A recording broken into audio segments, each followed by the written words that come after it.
encontraram com Jesus.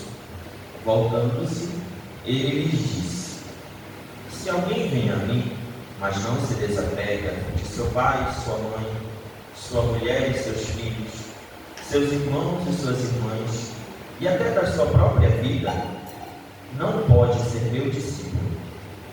Quem não carrega sua cruz e não caminha atrás de mim, não pode ser meu discípulo. Com efeito, qual de vós, querendo construir uma torre, não se senta primeiro e calcula os gastos, para ver se tem o suficiente para terminar? Caso contrário, ele vai lançar o alicerce e não será capaz de acabar. E todos os que virem isso começarão a caçoar, dizendo: este homem começou a construir e não foi capaz de acabar. Ou ainda, qual o rei que, ao sair para guerrear com outro, não se senta primeiro e examina bem se com 10.000 homens poderá vencer outro que marcha contra ele com 20? Se ele vê que não pode, enquanto o outro rei ainda está longe, envia mensageiros para negociar as condições de paz. Do mesmo modo, portanto, qualquer um de vós, se não renunciar a tudo o que tem, não pode ser meu discípulo. Palavra da salvação. Glória a vós, Senhor. Seja louvado nosso Senhor Jesus Cristo. Para sempre seja louvado. Caríssimos irmãos e irmãs, hoje, Evangelho de Lucas, capítulo 14, a partir do versículo 25, nós nos deparamos, nesse 23º domingo do tempo comum, com 3 pontos que Jesus fala: caso nós façamos, nós não podemos ser discípulos. O discipulado é o chamado de todo cristão batizado. Todos nós batizados nos tornamos discípulos. É uma questão muito automática. Batizou, você virou um discípulo do Senhor. E por que é importante nós entendermos essa questão do discipulado? Porque o discípulo, ele é uma pessoa que aprende. Então, todo discípulo de alguma coisa ou de alguém, ele aprende com aquela pessoa. Ele tem um mestre, podemos assim dizer. E aí os discípulos de Jesus, eles têm ele como mestre, como aquele que ensina. Então, tudo que os discípulos de Jesus sabem, eles sabem no âmbito de fé, claro, porque ele ensinou. É o Cristo que ensina. Então, é muito importante a gente termos essa questão da ideia do discipulado, porque o que Jesus está dizendo é que, a partir do momento em que nós optamos por segui-lo, nós precisamos colocá-lo como prioridade. E aí vem o primeiro ponto: se alguém vem a mim, mas não se desapega de seu pai, sua mãe, sua mulher, seus filhos, seus irmãos, suas irmãs e até da sua própria vida, não pode ser meu discípulo. Tem como você me seguir os meus ensinamentos, se qualquer uma dessas pessoas for prioridade para você, além de mim. E assim, caríssimos irmãos e irmãs, o Evangelho de hoje não está mandando os filhos abandonarem os seus pais, nem está mandando os pais abandonarem os seus filhos, nem está mandando você deixar de mão os seus irmãos e suas irmãs, e muito menos que você acabe com o seu matrimônio, lá de sua esposa, lá do seu marido. Não está falando isso, né? O texto do Evangelho de hoje está dizendo que essas pessoas que são muito importantes para você, importantíssimas, os amores da sua vida, essas pessoas não podem jamais ser mais importantes que Jesus. É Jesus a prioridade, não? É Ele que é a pessoa mais importante. Aí depois tem as outras pessoas aqui, é claro. Então, tem uma ordem, né? Podemos assim dizer. De Deus, amar a Deus sobre todas as coisas. Depois vem aqui as pessoas com quem você divide a sua vida, né? O seu núcleo familiar. Depois vem a sua família sanguínea, né? E aí por gerações. Eu sempre digo isso. A gente às vezes esquece que depois que você casa, a sua prioridade 2, né? Primeiro é dele, mas a sua prioridade 2 passa a ser o seu núcleo familiar. E o que é o núcleo familiar? São aqueles que moram ali com você, na sua casa. Entendeu? Não é seu filho, seu esposo, sua filha, É aquelas pessoas, é o seu núcleo que a gente chama. E aí, quando a gente fala de família, especificamente a gente está falando dessas pessoas. Eu sei que a gente fala de uma grande família, de todo mundo, dos primos de segundo, dos primos de terceiro, dos primos de quarto grau, né? Do parente, do aderente, do fulano, do ciclano, enfim. Né?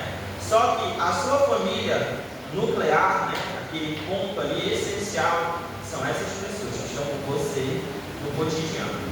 E aí o que vai acontecer? Seu filho e sua família vão crescer, vão se desenvolver, e depois desse crescimento eles vão deixar a sua casa e vão formar o próprio núcleo familiar deles, né? Ainda que ele viva solteiro o resto da vida, se ele viver assim, o núcleo familiar é aquele que ele está lá sozinho. Então basicamente é isso. E aí sim, eu não tenho essas coisas. A minha prioridade 2 volta a ser o que seria a prioridade 3 aqui, né? Mas enfim, a gente não entra nesse âmbito, só estou pincelando por cima para a gente ter essa ideia. E aí vem o segundo ponto. Primeiro foi esse, se alguém coloca essas pessoas como prioridade, acima de mim não pode ser meu discípulo. E vem o segundo ponto que diz: quem não carrega a sua cruz e não caminha atrás de mim, não pode ser meu discípulo. Segundo ponto. Então, o que é o discipulado? O que é o discipulado? Seguir alguém. Nós falamos isso da Laurinha. Ter alguém como mestre. Então, Jesus, ele já carregou a cruz. Só que o mistério salvífico, ele não a igreja não considera como um mistério cronológico. O mistério salvífico, lembre, não é um mistério cronológico. Ele aconteceu no tempo, no espaço-tempo, né, podemos assim dizer. O mistério salvífico teve um dia, um momento, um tempo ali que ele aconteceu, isso na história, na cronologia. Só que ele não se prende ao cronos, à cronologia. O mistério salvífico é uma realidade cairológica que supera o espaço-tempo. Então nós acreditamos que o mistério salvífico ele acontece sempre. Então, ainda hoje, né, podemos assim dizer, usar essa palavra, mas entre aspas, porque não dá para expressar direito, ainda hoje o Cristo carrega a sua cruz, o Cristo é crucificado, o Cristo é ressuscitado, o Cristo nos salva. Ainda hoje, ainda atualmente, ainda nesse momento. Porque isso é um mistério que supera o espaço-tempo, supera a cronologia do tempo. Né? E aí, quando nós entendemos isso, nós entendemos que nós também precisamos participar deste caminho. E a gente só participa do caminho da cruz de Cristo fazendo o quê? Carregando a nossa própria cruz.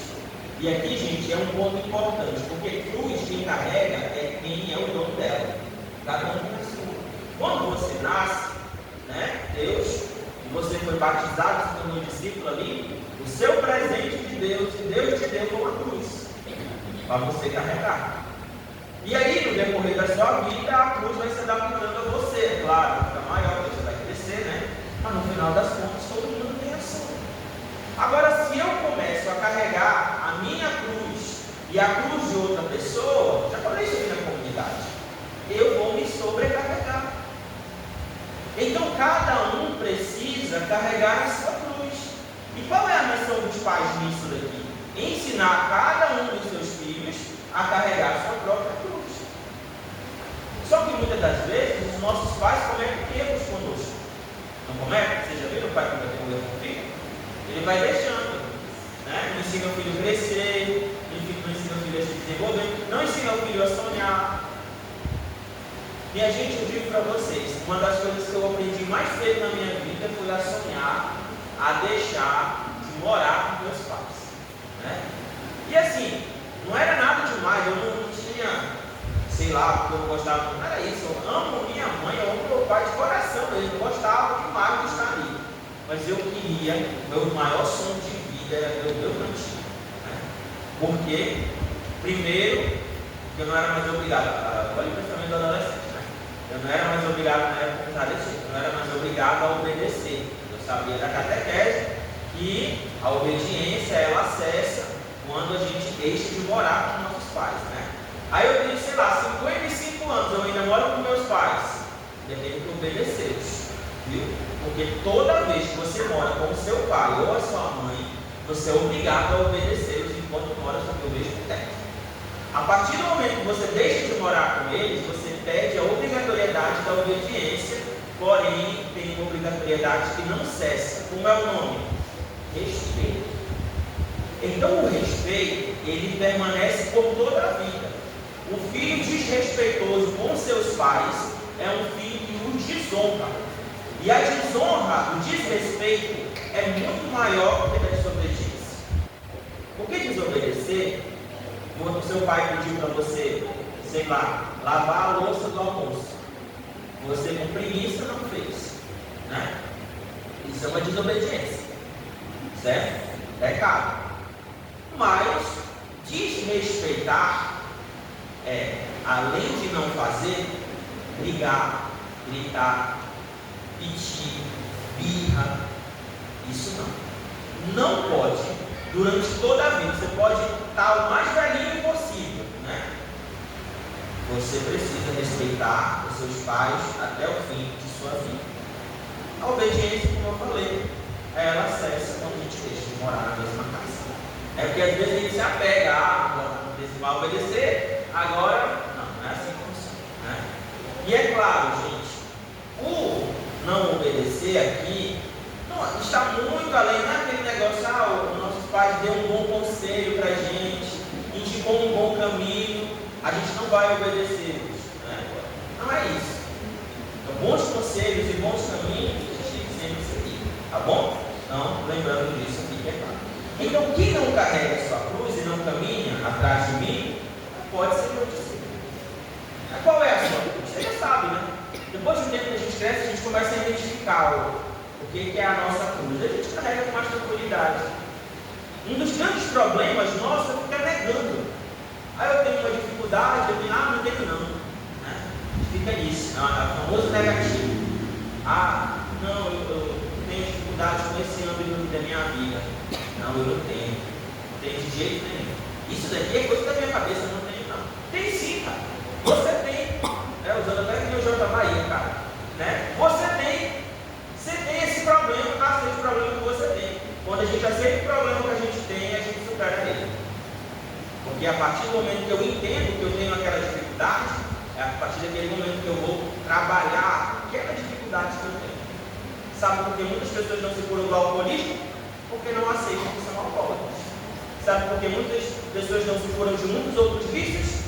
Porque não aceitam o vício. E aí busca ajuda, melhora, vai continuar a vida inteira. E aí quando pensa que não, está sozinho no mundo, porque ninguém aguenta mais a isso. Triste, né? Enfim, continuando, depois vem o terceiro ponto, que é um pouquinho mais longo. Diz sobre o construir uma ponte, e quem não se senta primeiro, calcula os gastos, uma torre, né? Calcula os gastos para ver se não é suficiente. Se ele não concluir, se ele não fizer isso, as pessoas vão caçoar dizendo: esse homem começou a construir e não foi capaz de acabar.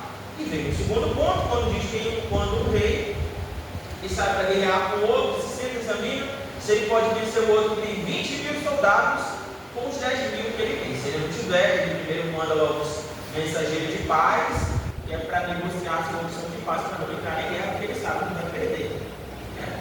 É ser inteligente, a gente tem que ser inteligente, ou não? Porque se eu sei que eu não tenho condição de vencer uma guerra, eu tenho que negociar a paz ali para não entrar em guerra, entender? Então a gente tem que sempre ter essa inteligência. Mas assim, juntando essas duas coisas, o primeiro ponto fala que quando nós conseguimos ou quando nós planejamos fazer alguma coisa, nós precisamos ir até o fim daquilo que a gente se propôs. Então, a gente tem que começar as coisas, parar lá pelo meio do caminho e esquecer. Não.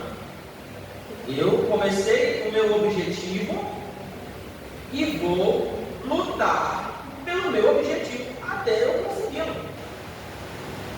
A persistência gera vitória. É persistindo, é indo todo dia. Se você desiste porque não está, não vai, não ganha. Não é assim?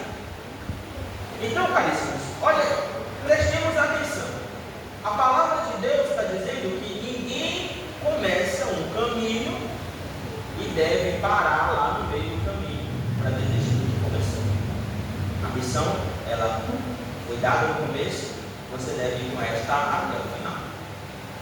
Porém, segundo ponto, você precisa, antes de começar, verificar se você é capaz de fazer aquilo até o fim.